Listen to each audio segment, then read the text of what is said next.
This is where I'm probably a mixture of left wing and right wing, you might say, or maybe a bit contradictory.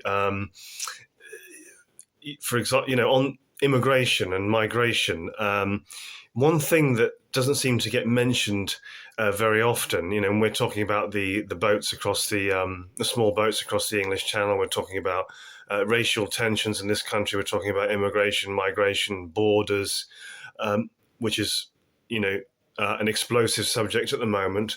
One thing we forget is about the British Empire.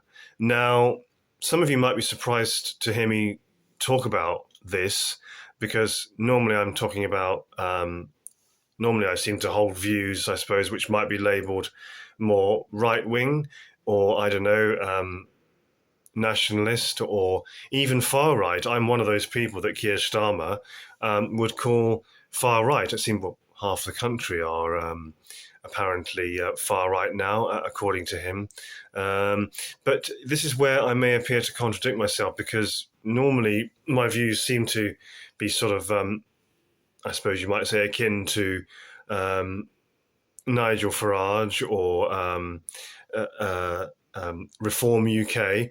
And so some people might be surprised to hear me talk about the British Empire and how we often forget.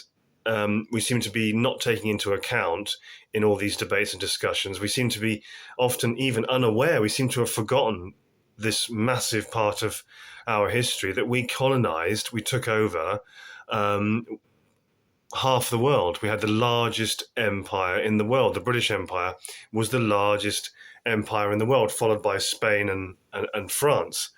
And that's why France have got similar issues with immigration, migration, and similar tensions to what we have. But although I think immigration and migration needs to be urgently, really quickly brought right down to much lower levels and just to to the minimum. And whilst I think that most of the people coming over on boats should be not allowed to stay in the UK. I don't think most of them should be. I think people should be sent back with a few tragic, terrible exceptions. If somebody's really in a bad way, I think most should be sent back, and I think that we urgently, if Keir Starmer doesn't do something really quickly and really urgently, something drastic and radical, then he's finished and he's going to become, well, he's already on the way to becoming as hated and detested on the same level as Macron in France. President Macron, so-called President Macron, is detested on a very deep level by most French people. And I think Keir Starmer is soon going to become on a similar level, hated. So yeah, I don't think it is humane to have all these people coming here. I don't think it is humane to be absorbing them here. I don't think it is just or fair. I don't think it's doing anything to help the countries and that people are coming from, or to help the issues in the countries that people are coming from, and it's not helping this country either. This chaotic, uncontrolled, vast swathes of endless immigration and migration. But getting back to the point, what we don't seem to understand when we're talking about this is why we're in the position we're in now, why Britain is the most sought after destination. We had the largest empire in the world, and I think we just don't talk about this, and a lot of people have forgotten about this or are not even aware that we had the largest empire in the world in the last few centuries. We colonized so many places, not to mention all the wars that we've been involved in, all the interference that Britain has been involved in various places in the Middle East, meddling where we shouldn't have been, in my opinion. All these, we've been massively involved in lots of foreign wars that are nothing to do with us, you might argue.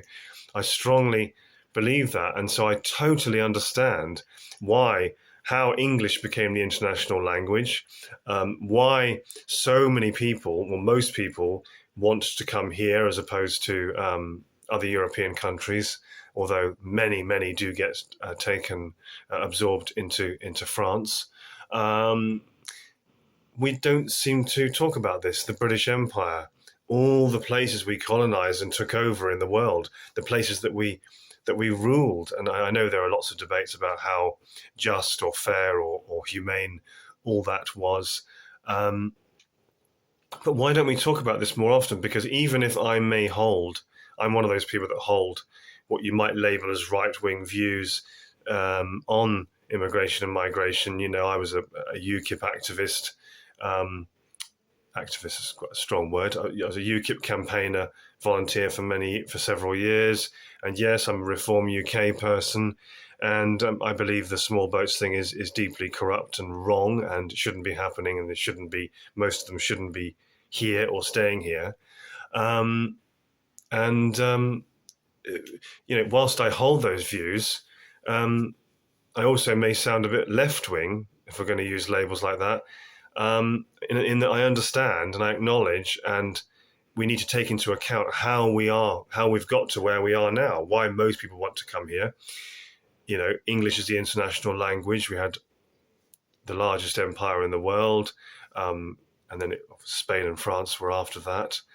And this is the most central thing to consider when we're debating why we're in the situation we are now, why we have these tensions and conflicts, why so many people come here, why we're so multicultural. And we forget, I'm going to sound more left-wing now, but it needs to be considered. We need to talk about this more. Okay, we can hold strong views on anti-immigration or anti-migration views, or rather, I say anti views where we want much more control, quotas, numbers, a decent, measured, fair quotas, numbers-based immigration or migration policy. We can have that. So, for example, we should be saying, yes, of course we want to help refugees and asylum seekers, genuine ones, which I believe most of the ones on the boats are not really desperate or in need or fleeing anything in particular. But yes, of course, we should be helping very genuine cases, but we can only do so many a year, and there should be a quota. There should be a strict number that we can do in 1 year, and then after that, it's stop. You have to have a quota. You have to have sensible, decent quotas, numbers-based immigration policy. But at the same time, we need to let's talk about this in humane terms. Humanity. We're talking about humanity here. We're talking about human beings who are like pawns on a chessboard. They are victims of this unfair, corrupt, unequal world we're living in. That they're victims of the political situation, global situation. And we need to acknowledge why so many people are coming here and wanting to come here. We need to talk about the British Empire. We need to talk about all the colonies we had and all the wars we've been involved in, all the meddling and interfering and taking over that we've done over the last 3 or 4 centuries. I'm not somebody, some very left-leaning people think that we need to apologize for that and be ashamed of that, or I don't believe that, because it is the past, and where do you draw the line? When do you stop apologizing? Where do you draw the line? And equally, although I talk about the British Empire and all the colonies we had and how English became the international language, where do you draw the line with immigration and migration in this country? It's only a small country. Why should people in their 30s, 40s, 50s in this country now who are already here be taking responsibility for or suffering for things in our history which are nothing to do with them ages ago? Where do you draw the line with apologizing and acknowledging the sins of the past? And where does it stop? Where does it end? Where do you draw the line?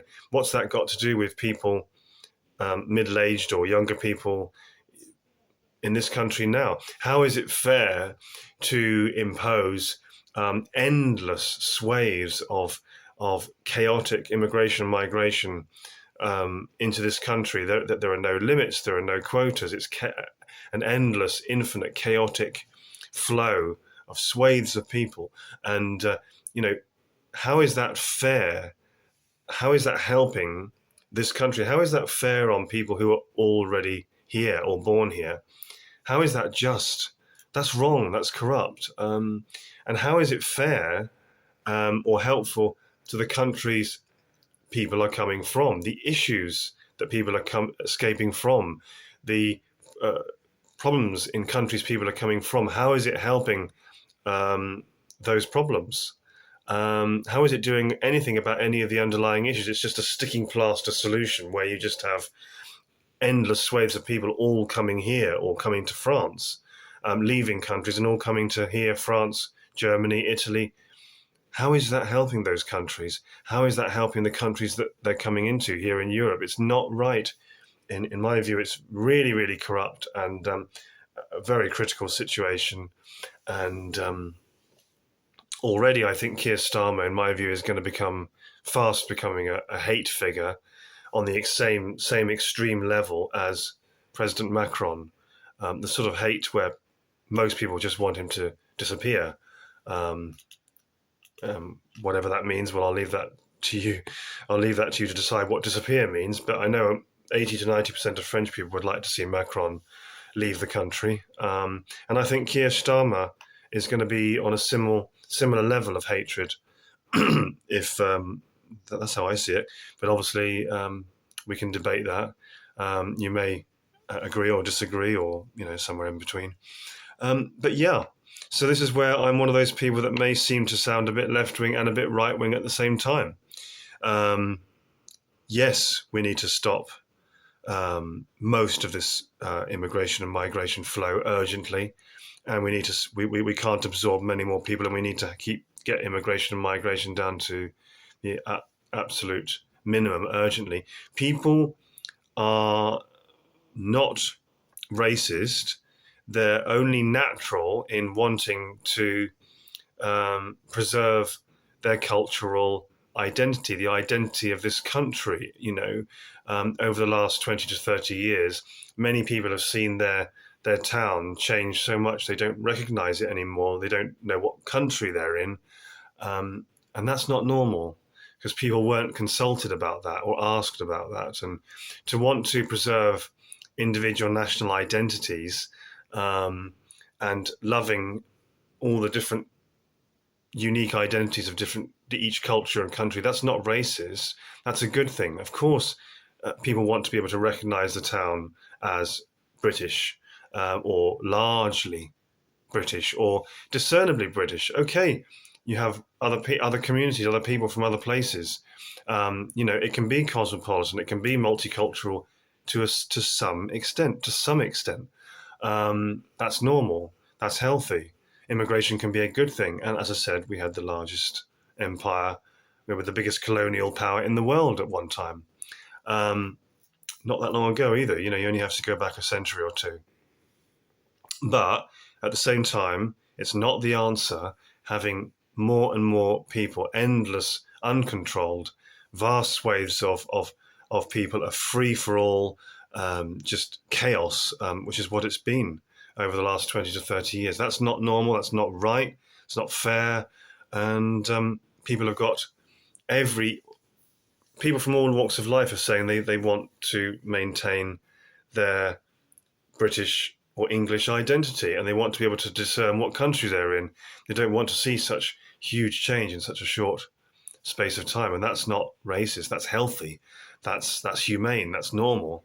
So a mixture of left-wing and right-wing views there. We need to talk more about why we're in the situation we're in now, how we've got to this point.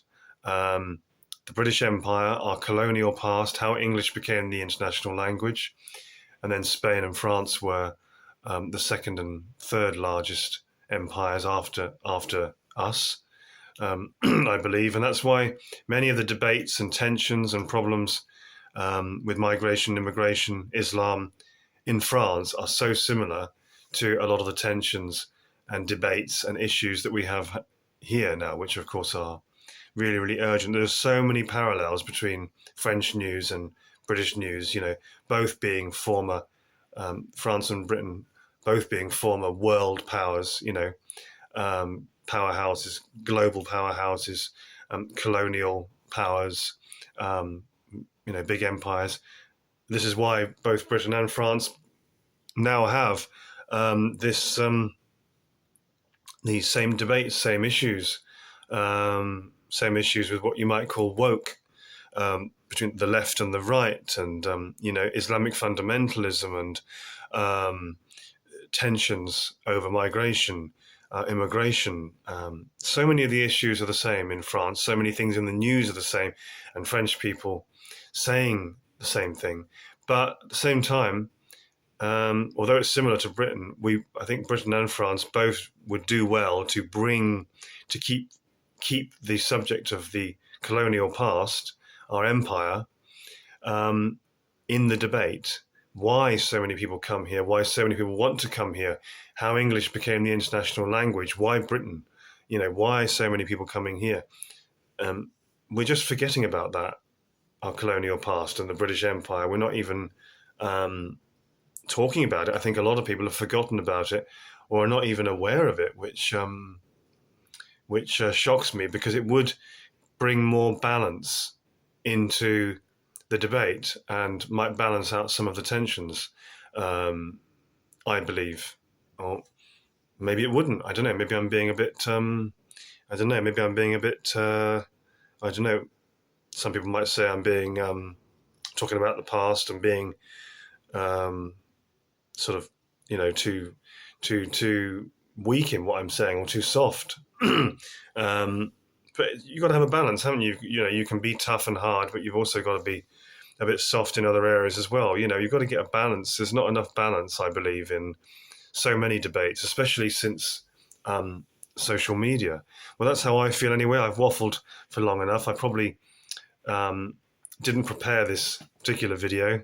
We probably need a lot more videos of a similar ilk. I probably didn't prepare this video too thoroughly. It's fairly spontaneous. So thanks for putting up with me, and I look forward to reading all your opinions and perspectives and reaction. Polite grown-up debate as always, please.